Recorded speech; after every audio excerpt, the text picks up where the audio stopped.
Friend, केड़ो हाल है? अस्सलाम वालेकुम, नमस्ते। कैसे हो सब लोग? मैं कल के एपिसोड के कुछ पॉइंट्स लेकर आया हूँ। मैं पूरा रिव्यू तो नहीं करूँगा, पर मैं कुछ पॉइंट्स लेकर आया हूँ जो मैं आप लोगों के साथ में डिस्कस करना चाहता हूँ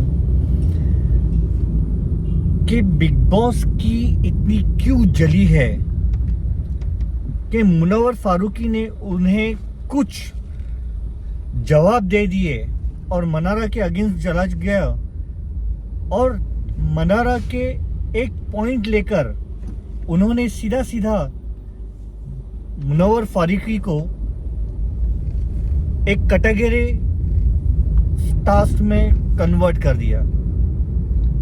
मुनव्वर फारूकी को उन्होंने एक कोर्ट रूम जैसा सिचुएशन बनाकर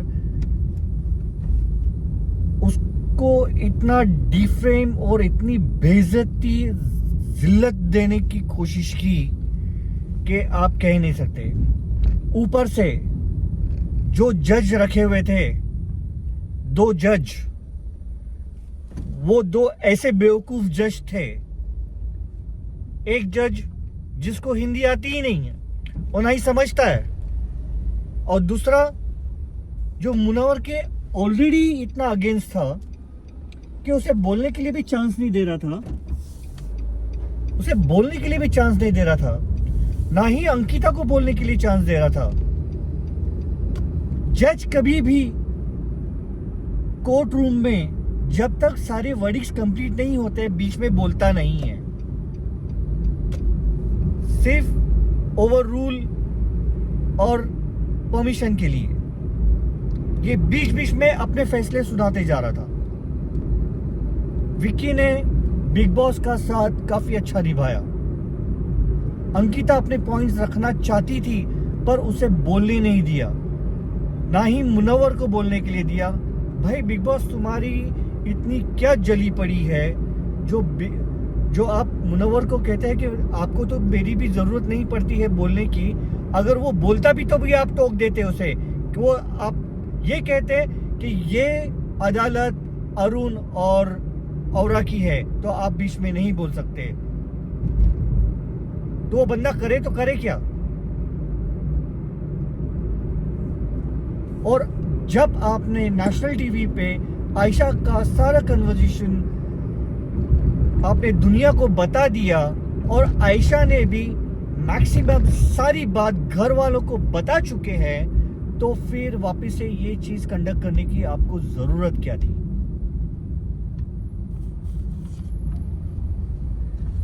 और इस बात पे मुझे मुनव्वर पे भी बहुत गुस्सा आ रहा है। भाई आप इतने चुपचाप क्यों बैठे हुए हो कि आप कुछ नहीं बोल रहे हो? भले टास्क रद्द हो जाता, आप अपनी बात को रखना चाहिए था, पर आपने अपनी बात को रखा नहीं। तो आप किस बात से डर रहे हो? आयशा के पास क्या ऐसा प्रूफ है जिसके लिए आप डर रहे हो? जैसे प्रोमो में सलमान खान ने कहा कि आप कॉमेडियन हो और आप स्टेज पे सरकार को भी नहीं छोड़ते हो, तो आप आयशा को क्यों बकश रहे हो? क्यों आपको इतना डेस्परेशन है कि आपको आयशा की सिवाय और कोई अच्छी लड़की मिल नहीं सकती? तो मिल सकती है। और ये खुल्लम खुल्ला दिख रहा है कि आयशा जो है वो मुनव्वर के साथ में एक प्यार का जाल बिछा रही है। मुनव्वर उसमें फंस रहा है और वो सिर्फ और सिर्फ अपने फेम के लिए इस शो में आई है। Because end of the task जिस हिसाब से जितना खुश होकर वो कैमरे के सामने बोल रही थी कि आई ओव यू बिग बॉस, कि आपने मुझे बोलने का मौका दिया है। अरे बिग बॉस ने तो आपको पहले भी आर्काइव रूम के अंदर बोलने का मौका दिया था। वो क्या था? बिग बॉस ने आपको पहले भी मौका दिया, जो आप 10 जगह पे जाकर बैठ कर जो मुनव्वर के बारे में बात कर रही थी, तो वो क्या था? बिग बॉस ने आपको वो भी मौका दिया कि घड़ी घड़ी आप दूसरों के जाके कान भर रहे थे, तभी भी आपके बीच में कभी टोका नहीं, तो वो क्या था? तो बिग बॉस ने वही भी मौका आपको दिया ना। तो फिर आप कैसे कह सकते हैं कि भाई आई ओव यू और आपने मुझे वापस से बोलने का मौका दिया? आप घड़ी घड़ी नाजिला को बीच में लेकर आ रही हो। खुद आपने नाजिला को डबल क्रॉस किया है, वो नाजिला ने खुद कहा है।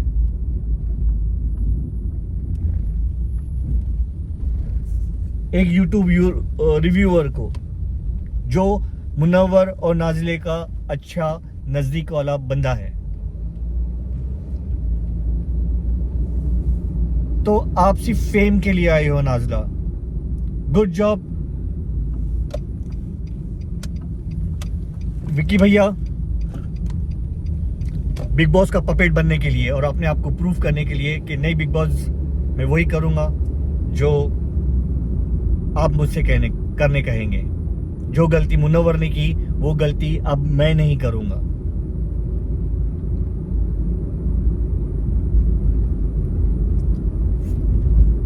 विक्की डोभाल अनुराग डोभाल और मुनव्वर दोनों भी अपोजिट थिंग है। बिना मतलब का आपको अनुराग डोभाल को इस सेक्शन में लाने की जरूरत नहीं थी। अनुराग डोभाल का एक अलग टॉपिक है, यहाँ पे एक अलग टॉपिक है। रियल में वो सिक्के के एक पहलू नहीं बल्कि वो दो पहलू है, दोनों भी अपोजिट है। और बिग बॉस को यह भी तकलीफ है कि ये दोनों मिलकर बात कैसे करते हैं, एक साथ में बैठते कैसे। तो आप यहाँ पे रॉन्ग हो बिग बॉस। अंकिता ने काफी अच्छा सपोर्ट करने के लिए कोशिश की, पर उसे कुछ बोलने के लिए ही नहीं दिया, तो फिर वो उसका डिफेंड क्या करेगी। अंकिता कभी भी कुछ बोलने के लिए जा रही थी, तब अरुण जो है वो डंडा बजा के, हथौड़ा बजा के उसको चुप कराता था। वकील अपोजिशन का कभी भी ये हक नहीं होता कि एक डिफेंस लॉयर को बोले कि तुम चुप हो जाओ। ये पति पत्नी का गेम नहीं था, ये एक दो लॉयर के बीच का गेम था, जो आप घड़ी घड़ी अंकिता को चुप करा रहे थे। जिस हिसाब से अरुण ने जो फैसला दिया कि वो गिल्टी है, तो फिर गिल्टी कहाँ है।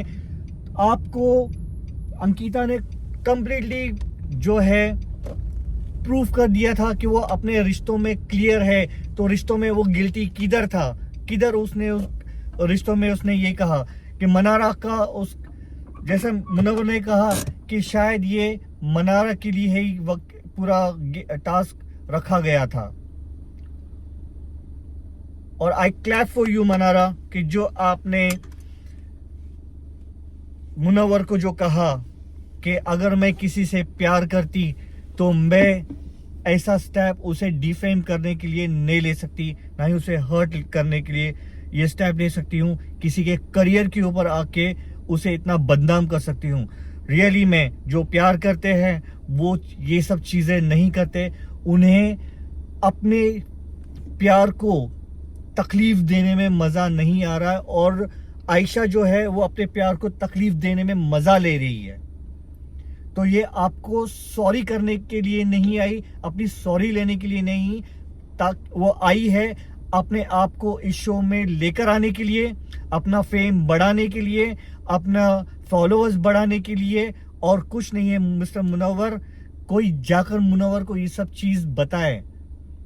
उसके बावजूद भी, इतने समझाने के बावजूद भी मुझे लगता है कि मुनव्वर का दिमाग काम नहीं कर रहा है, जाके वापस से उसे हलाला के लिए, शादी के लिए बोल रहा है। तो ऐसे मुनव्वर, आप जो है दुनिया के सब में बड़े बेवकूफ बंदे हो, आप इंटेलिजेंट नहीं हो। हम आपको प्यार करते हैं, आपकी जनता आपको प्यार करती है, पर इसका मतलब ये नहीं कि अब बिग बॉस में गेम खेलने के बजाय आप वहां पे चूतियाबंदी करोगे। सॉरी बाय दिस वर्ड, पर आप यही कर रहे हो। आपकी कौन सी ऐसी दबती रग आयशा के पास है जो आप उससे इतना डर के उसे शादी के लिए करने कर रहे हैं, और नेक्स्ट डे वो जाकर सब लोगों को बता रही है कि भाई ये मुझसे शादी करने के लिए सोच रहा है, और I don't want to do this.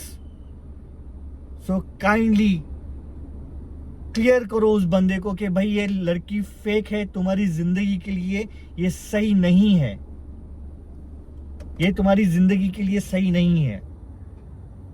आज देखते हैं कि सलमान खान क्या बात कर रहे हैं, क्योंकि जो प्रोमो में जो दिखाया गया है कि वो मुनव्वर का सपोर्ट कर रहे हैं, और रियली में मुनव्वर को ये क्लियरिटी देना बहुत ज़रूरी है, क्लियर पिक्चर देना बहुत ज़रूरी है।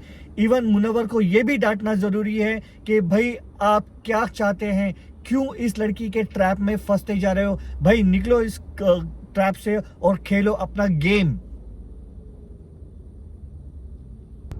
और जब घर में आने से पहले मुनव्वर आपके साथ में जो आपके रिलेशन में था, तो आपको पूरी तरह से पता था कि वो आपको 60% दे रहा है और आप उसको 100% दे रही है, और आने से पहले आपसे 15 दिन पहले बात भी नहीं किया उसने, तो आपको समझ जाना चाहिए था कि ये बंदा मेरे लिए सही नहीं है। तो अभी आप क्यों उसके पीछे पड़ी हुई हो और आप उसको क्यों ऐसी फीलिंग दे रही हो कि आप भी उसके लिए फील करती हो? तो फिर ये कहाँ का उसूल है? आप जो है खुल्लम खुल्ला जो है उसे अपने ट्रैप में फंसा रही हो और अपना गेम खेल रही हो। आपको बस बिग बॉक्स में आके गेम खेलना था, इसके लिए आपने ये सब चीज़ें रची, ये आपका षड्यंत्र आपने रचा।